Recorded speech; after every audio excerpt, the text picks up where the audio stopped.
दुनिया की तमाम छोटी और बड़ी खबरों के लिए हमारे चैनल को सब्सक्राइब करना न भूलें और बेल का बटन जरूर दबाएं।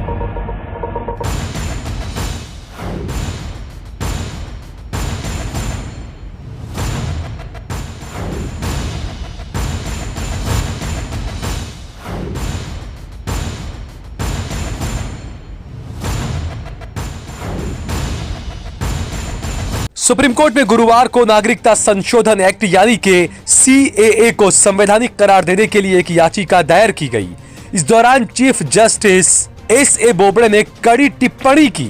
चीफ जस्टिस ने कहा कि अभी देश काफी मुश्किल वक्त से गुजर रहा है, ऐसे में इस तरह की याचिकाएं दाखिल करने से कुछ फायदा नहीं होगा। गुरुवार को सुनवाई के दौरान चीफ जस्टिस ने कहा, देश अभी मुश्किल दौर से गुजर रहा है, ऐसे में इस वक्त हर किसी को शांति स्थापित करने के लिए काम करना चाहिए।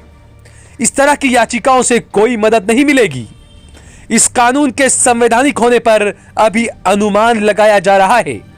चीफ जस्टिस ने इस दौरान यह भी कहा कि हम कैसे घोषित कर सकते हैं कि संसद द्वारा अधिनियम संवैधानिक है। हमेशा संवैधानिकता का अनुमान ही लगाया जा सकता है। कई नेताओं ने और संगठनों ने CAA के खिलाफ सुप्रीम कोर्ट का दरवाजा खटखटाया है और इसे असंवैधानिक करार देने की अपील की है। इन सभी याचिकाओं पर सुप्रीम कोर्ट ने केंद्र सरकार को नोटिस भेजा था और सरकार का पक्ष मांगा था। अदालत की तरफ से केंद्र सरकार को अपना जवाब दाखिल करने के लिए 4 हफ्तों का समय दिया गया है। लेकिन जिस तरीके से सुप्रीम कोर्ट के चीफ जस्टिस ने जो टिप्पणियां की है, वो वाकई में केंद्र सरकार और मोदी शाह के लिए एक बड़ा झटका है।